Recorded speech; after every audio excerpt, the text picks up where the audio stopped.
Bien, bonjour à tous. Merci de m'avoir invité à venir vous parler d'un sujet que l'on porte à Amiens depuis bien longtemps, hein, depuis une vingtaine d'années maintenant, avec les différents acteurs, enfin les principaux acteurs, il y en a plein.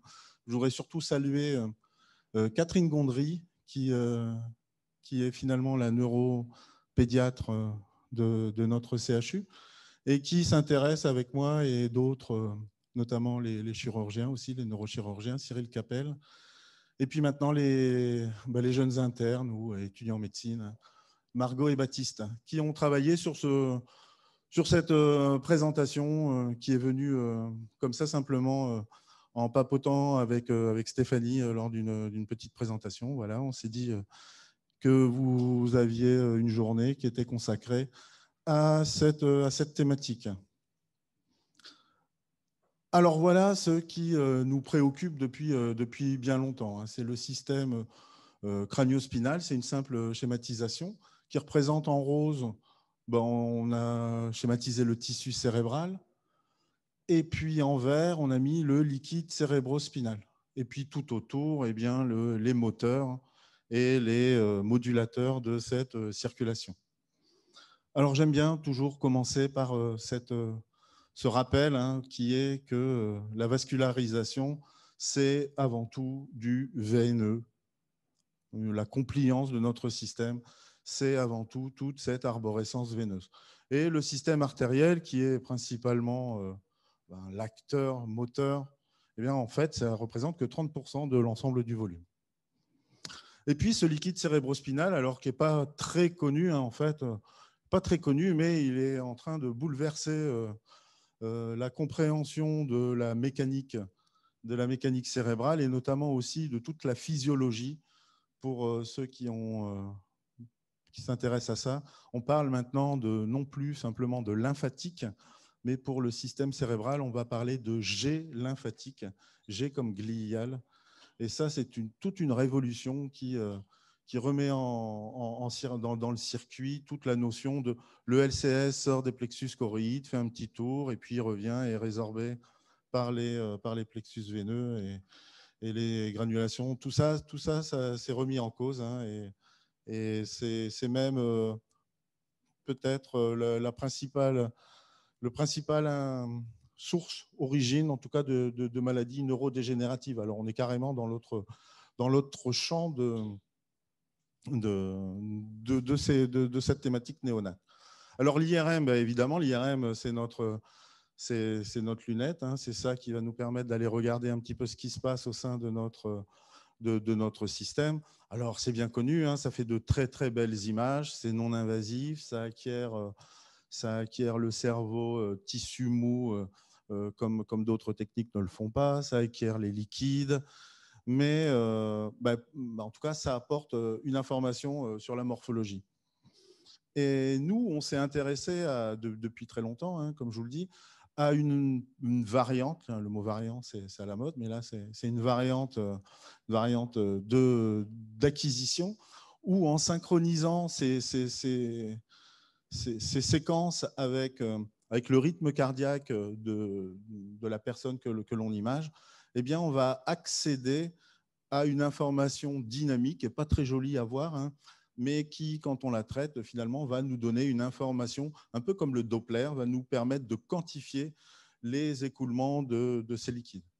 Alors, pour cette petite présentation, eh bien, j'ai fait un peu un patchwork, hein, de ce que l'on a mesuré sur les petits.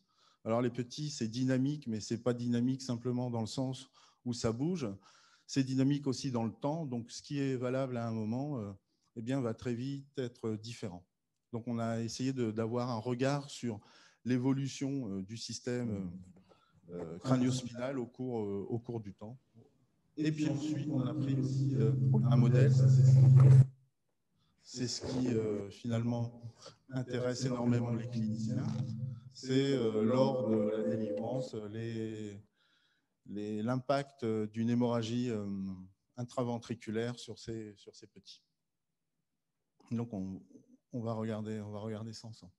Donc, notre population Et ben, c'est 36 petits, hein, alors, du nouveau-né au petit garçon, hein, de 8 ans, vous allez voir, qui, alors, contrôle, c'est un mot très compliqué en pédiatrie, puisque prendre des petits nouveau-nés volontaires, c'est quasiment... enfin, quelques centres qui ont fait ça aux États-Unis notamment, mais ici chez nous, en tout cas nous c'est pas possible. Donc on les appelle contrôle, car ça va être des petits qui ont eu à un moment besoin d'une IRM pour une suspicion de pathologie neurologique et qui ont été finalement diagnostiqués comme ne présentant pas d'atteinte de l'hydrodynamique du système cérébral pour notre cas. Et puis ensuite, ben, l'hémorragie méningée, ça c'est le saignement de la matrice germinale périventriculaire qui va dans de nombreux cas hein, entraîner une dilatation ventriculaire du système et donc impacter cette dynamique vasculaire et du liquide cérébrosplénal. En tout cas, c'est ce que nous allons essayer de voir. Donc, pour ce faire, techniquement, il nous faut une machine. Alors, il nous faut une machine de 3 Tesla, c'est bien, mais 1,5 Tesla, c'est bien aussi, puisque ce qui va être aussi très important, ça va être l'antenne, ça va être de calibrer finalement le récepteur du signal qui sont ces antennes hein, au petit. Un petit, vous comprenez bien qu'un petit qui vient de naître et un petit garçon de quelques années, eh bien, ne vont pas occuper le même volume à l'intérieur de l'antenne. Donc, on va avoir besoin de s'adapter à cette technique. Donc, notre neuroradiologue connaît très, très bien tout ça et elle le fait très, très bien. Il faut aussi une équipe d'anesthésie. Et ça aussi, ce n'est pas trivial d'avoir une équipe d'anesthésie pédiatrique qui va pouvoir se déplacer et suivre l'examen du petit. Donc, quand on a tout cet environnement, eh bien ensuite, il nous faut des séquences un peu particulières, mais elles sont tellement particulières qu'elles sont présentes chez tous les constructeurs. Donc, c'est vraiment quelque chose de banal de faire une séquence en contraste de phase. Et puis, ça se fait à peu près bien quand on a réussi à bien capter le cycle, la fréquence cardiaque. Eh bien, ça se fait très bien et ça dure environ 1 à 2 minutes. Donc, vous voyez, ça ne va pas venir alourdir énormément le protocole. Et qu'est-ce que l'on obtient? On obtient ça. Quand je vous disais qu'elles n'étaient pas très jolies, eh bien, l'image de droite, c'est ce que l'on obtient. Par contre, à la différence de la jolie image en plein centre, eh bien, c'est que celle-ci, elle bouge finalement, elle bouge et elle montre finalement par sa variation d'intensité, elle montre la variation de vitesse. Ici, j'ai mis en boucle un cycle cardiaque qui tourne, qui tourne, qui tourne. Et en plein centre de l'image, vous voyez une petite pastille qui devient blanche, qui devient noire, qui devient blanche, qui devient noire. Et en fait, elle représente tout simplement le liquide cérébrospinal qui est à l'intérieur de notre petit aqueduc de Sylvius et qui, comme ça, va rentrer, sortir du système ventriculaire. Alors, comme c'est une imagerie quantitative, eh bien, vous comprenez bien qu'après, on peut en sortir une information, pas simplement une information visuelle, mais une information cinétique, dynamique, au cours du cycle cardiaque, pour aller en chercher les volumes qui se déplacent, les volumes d'échange au cours du cycle cardiaque qui représentent des variations de pression entre les différents compartiments, puisque un liquide qui se déplace dans un petit tube, c'est parce qu'il y a une différence de pression entre les deux compartiments. Donc ce petit volume qui se déplace à l'intérieur d'un petit tube, finalement, c'est un capteur de pression non invasif. Enfin, on peut imaginer ça. Donc, on va avoir cette variation au cours du cycle cardiaque, comme vous voyez dans mon grand graphique que je vous ai mis en plein pot, là, des vitesses moyennes, maximales du liquide à l'intérieur de ce petit tube au cours des 32 phases du cycle cardiaque. Et puis ça revient, puisque c'est cyclique. Donc, bien évidemment, quand on sait le faire dans un petit aqueduc de rien du tout, il faut imaginer un tout petit aqueduc d'un nouveau-né, Je ne pensais même pas, quand on a fait les premières acquisitions, qu'on était capable de faire ça. D'ailleurs, regardez dans la littérature, il n'y a quasiment personne qui mesure ces trucs-là. Donc, c'est vraiment des données, on a été vraiment très surpris de mesurer ça. Donc, après, c'était très facile d'aller chercher un autre endroit très pertinent dans la compréhension de cette mécanique du système entre le liquide là, qui monte, qui descend et qui va dans son vase d'expansion autour de la moelle épinière. Et bien là, si on regarde à nouveau au centre de notre image, on s'aperçoit qu'on a une espèce de petite couronne, là, la petite couronne noire et blanc là, qui clignote également. Donc, qui clignote, ça veut dire qu'au cours du cycle cardiaque, à cet endroit, au niveau cervical, autour de la moelle épinière, on va à nouveau avoir une montée, descente, finalement qui est très, très importante dans la notion de pression intracrânienne, puisque c'est vraiment le passage stratégique de la régulation de la pression de l'expansion cérébrale. Donc voilà, ça aussi, évidemment, vous avez compris, on va le mesurer. On va aller quantifier le volume qui rentre, le volume qui sort au cours du cycle cardiaque. Et puis, on va avoir ainsi une représentation, encore une fois, de la variation de pression au cours du cycle cardiaque qui se fait entre la boîte crânienne et puis le canal spinal. L'amortisseur, on peut imager ce liquide cérébrospinal comme un gros ressort du cerveau qui va permettre de faire passer alors je reprends souvent ça, le tsunami artériel qui arrive comme ça d'un coup en bulldozer à très haute pression, rien ne l'arrête, ça rentre dans la boîte crânienne et après débrouillez-vous. Alors le débrouillez-vous, c'est je dois pousser du sang veineux, je dois pousser du sang veineux pour le faire sortir, mais il y a de la viscosité. Donc, c'est un peu plus compliqué. Donc, voilà le responsable de ce petit mouvement de liquide cérébrospinal. Vous l'avez bien compris, c'est l'artérielle en noir ici. En noir à l'étage cervical, en bas. À l'étage cervical, vous avez les petites pastilles. Alors, on en a plusieurs. On en voit 2 petites. Et là, on en voit une très grosse. Une principale qui est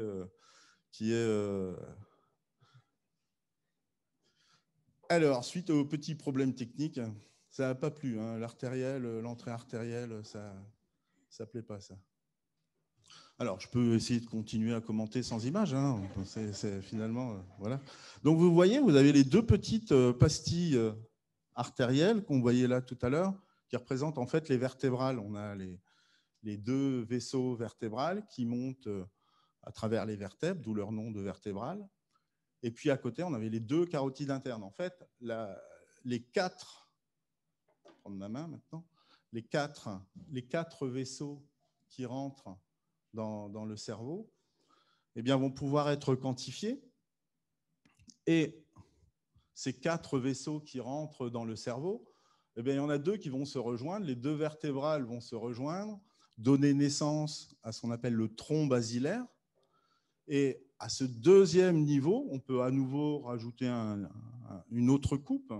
On va avoir une 2e information sur finalement comment le sang circule à l'intérieur de ces vaisseaux. Et on va pouvoir également les quantifier. Alors, comme on avait vu tout à l'heure pour le LCS, on va les quantifier au cours du cycle cardiaque. On va avoir une courbe pour chacune de ces artères. On va avoir une courbe. Et puis, qu'est-ce que l'on a fait? Nous, on s'est dit, ça fait beaucoup de courbes, donc on va plutôt regrouper toutes ces courbes en une seule courbe pour avoir finalement le débit global de des artères cérébrales. Alors ça au niveau artériel, au niveau cervical, et puis également au niveau intracrânien. Ça, c'est pour l'entrée. Ensuite, on a vu que quand on coupe les artères au niveau cervical, on a également accès à la sortie.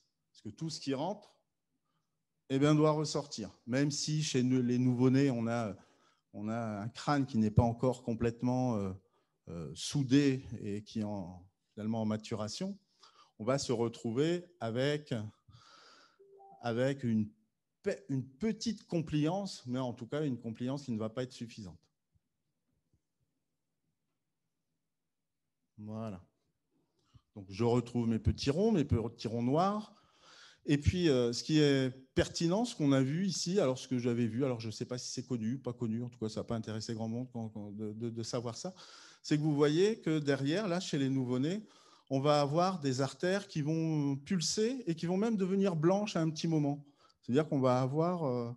alors ça, ces deux autres artères sont les artères externes, les carotides externes qui irriguent la face et qui, elles, clignotent et ont même un petit reflux, hein, puisque ça apparaît en blanc. Et les deux autres grosses pastilles en blanc, justement, ce sont les jugulaires. Donc, pendant ce petit intermède, je vous ai expliqué un petit peu tout ça. Donc, pour résumer, tout le noir, là, les 4 vaisseaux noirs au niveau cervical représentent le flux artériel rentrant, et puis les blancs représentent les flux veineux. Alors, on arrive à ces courbes-là. Là, je vous ai fait un petit peu un synthétique. Et finalement, si vous comprenez, moi, presque mon objectif, si j'avais un objectif, ce serait d'avoir au moins une compréhension de ça, qui me semble être pour moi la chose la plus intéressante et la plus pertinente, car c'est, je pense, très original d'avoir tout ça. Donc, en haut, on a la sommation de nos artères qui rentrent dans le cerveau. En fait, vous avez comment le cerveau, à quelle vitesse, le débit rentre au cours du cycle cardiaque. Toutes ces courbes représentent un seul cycle cardiaque. Donc, j'ai sommé toutes mes artères rentrantes. Juste en dessous, j'ai mesuré également le sang qui est en train de sortir dans les jugulaires ou dans les sinus, en tout cas qui est en train de sortir. Et là, on s'aperçoit que ce n'est pas exactement copier-coller, ça ne fait pas miroir. L'entrée artérielle ne fait pas miroir avec la sortie veineuse.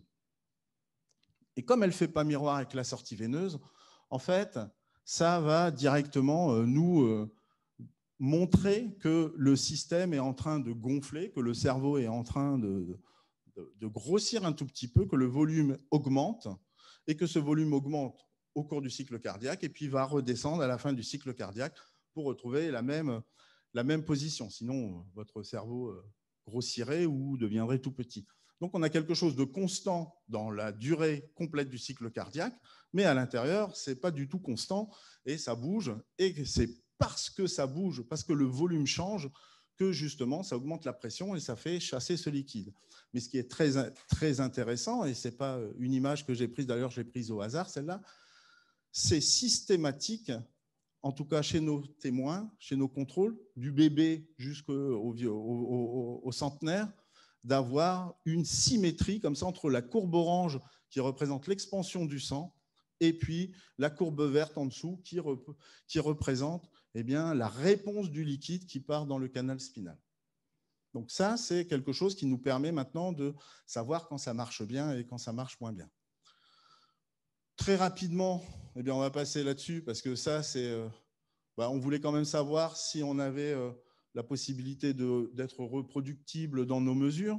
Il est difficile d'avoir un contrôle de bébé, d'avoir une mesure invasive. Donc, tout au moins, on voulait vraiment voir si en reproduisant les mesures, on était capable d'avoir quelque chose de reproductible. Donc oui, ça marche bien, ça on l'a fait sur le débit artériel. Ensuite, voilà ce qu'on a sur les quelques points que l'on a. Donc vous avez sur l'axe des X le temps que j'ai exprimé en moi, et puis sur l'axe des Y, et bien là, le débit cérébral total, hein, on a sommé les 4 artères, le débit cérébral du cerveau.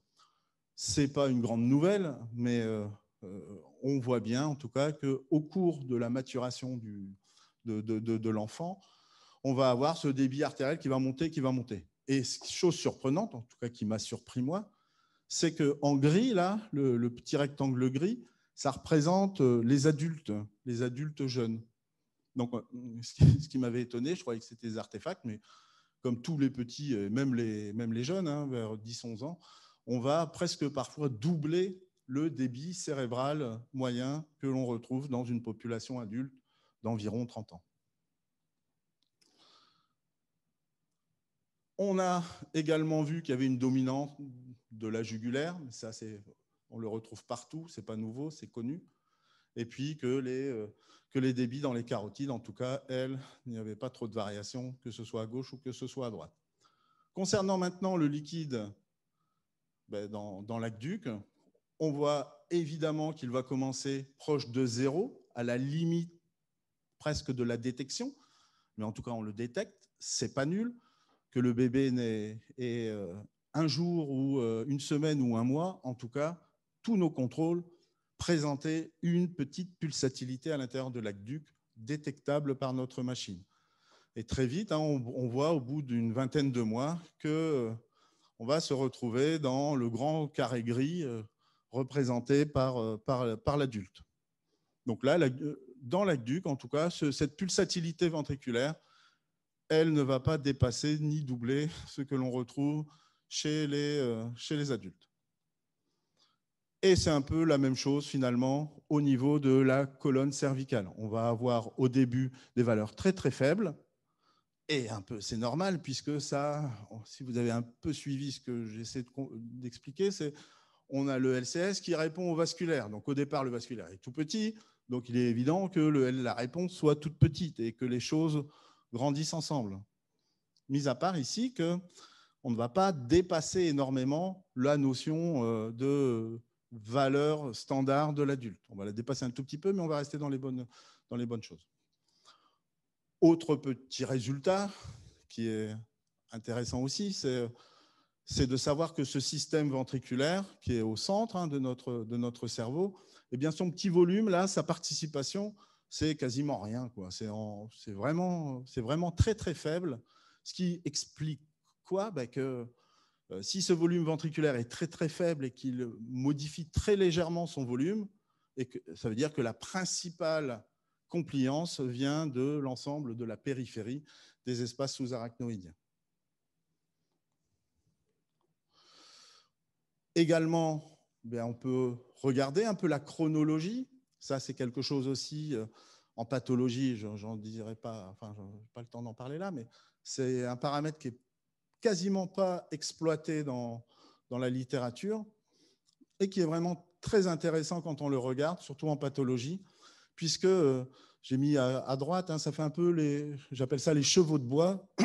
C'est-à-dire qu'il y a les amplitudes, mais il y a aussi à quel moment le pic, la réponse arrive dans le temps du cycle cardiaque. Et chacun est à sa place, chacun est bien synchronisé, bien timé. C'est d'abord, on a pris comme référence forcément le pic artériel d'entrée, qui va donner une réponse tout de suite du cervical. Un peu plus tard, le sang dans les jugulaires. Et puis en dernier, puisqu'on a dit que de toute façon, c'était pas grand-chose, en dernier, on va avoir ce liquide ventriculaire qui va venir apporter sa modeste contribution dans les populations contrôle. Mais de savoir que ça marche comme ça, quelque part, on fabrique déjà notre diagnostic pathologique, parce qu'on sait que ça marche comme ça dans les sujets de contrôle. Et puis là, vraiment pour terminer, quelques exemples que l'on a eus sur notre jeune population d'hémorragie intraventriculaire. Alors les chiffres à droite, tout ça, j'ai mis des petits bâtons. C'est difficile à expliquer parce qu'il n'y a pas vraiment de références. Vous avez vu, on a des références, mais on n'a que quelques points. Donc il est difficile d'appréhender, faire des écarts types. Et puis ça bouge tout le temps, d'une semaine à l'autre, ça bouge. En plus, ils sont préma, donc on les prend à combien? C'est-à-dire qu'il faut les prendre en négatif par rapport... Enfin, c'est compliqué. Donc j'ai préféré plutôt regarder ça avec des espèces de petits bâtons et simplement de faire des grandes remarques. C'est-à-dire que sur nos populations, sur tous nos petits qui présentaient une hémorragie intraventriculaire, eh bien, il y avait une perturbation soit du débit vasculaire qui était vraiment dans les chaussettes, qui était très, très, très bas. Et ça, après, en regardant avec Catherine Gondry, on remarquait même qu'en revenant sur le TOF, sur l'imagerie morphologique, ah bah oui, c'est vrai que c'est finot, c'est tout petit. Donc, on arrivait à voir que quantitativement, ça rejoignait la morphologie. Et puis après, chose plus intéressante, c'est sur le liquide cérébrospinal. Quand je vous disais tout à l'heure que le LCS y participait quasiment à rien dans la régulation, et bien sur certains petits, eh bien c'était quand même doublé, triplé, voire fois 10 parfois quelque part, avec même une absence. On a vu des absences là, quand vous voyez stroke volume LCS rachidien, voyez que le petit 5, 7, 9, 12, eh bien, ils n'ont quasiment rien en oscillation au niveau du canal spinal. Ça veut dire là que la compliance du canal spinal, elle ne va pas être mise à profit.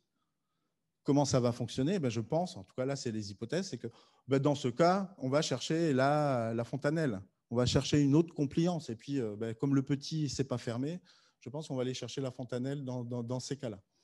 Donc voilà comment on peut aussi travailler ces informations sur les petits, c'est de savoir comment ça marche. Alors ça, c'est d'autres petits résultats qui sont finalement qui ne sont pas si... enfin, on s'y attendait, quoi. C'est-à-dire qu'on va avoir une bonne relation entre le débit vasculaire et le poids de l'enfant. Bon, ça n'a rien de nouveau. Et puis aussi, quelque chose qui nous rassure bien, là, c'est cette notion de débit artériel intracrânien qui correspond à ce qu'on mesure en extracrânien. C'est-à-dire qu'on fait un espèce d'autocontrôle sur l'enfant. En le mesurant 2 fois à 2 endroits différents, eh bien, on a quand même, on est conforté sur notre mesure. Et puis là, c'est un exemple simplement pour finir, hein, un contrôle entre 2 petits. Alors les images là-haut, voilà, c'est ce qui a donné naissance aux courbes que l'on obtient.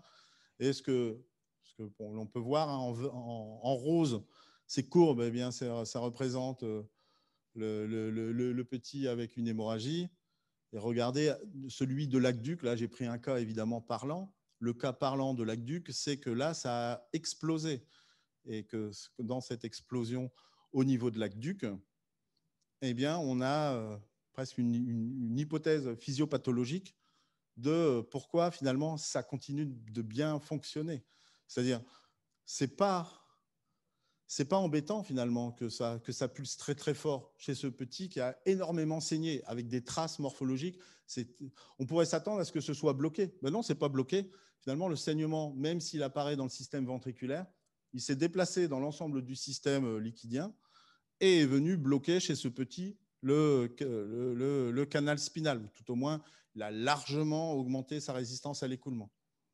Et donc, c'est le système, tout à l'heure, je vous ai dit, il va plutôt partir sur l'extérieur.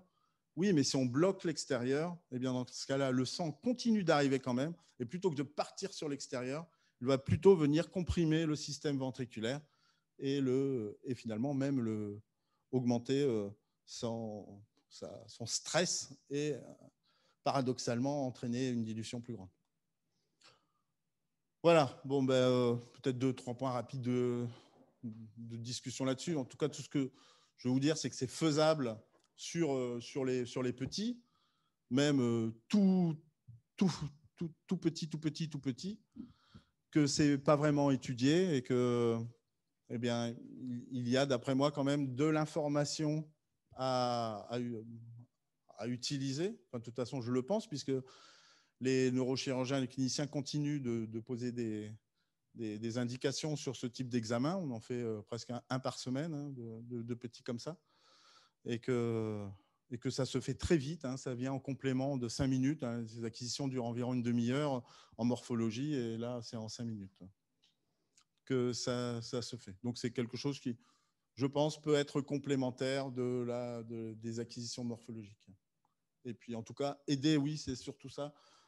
C'est aider à comprendre la problématique qui a entraîné cette dilatation et conduire peut-être à donner une voie de traitement au neurochirurgien, pour savoir s'il va faire soit une ventriculo, soit une dérivation, soit peut-être attendre un peu, puisque toute la dynamique semble fonctionner correctement.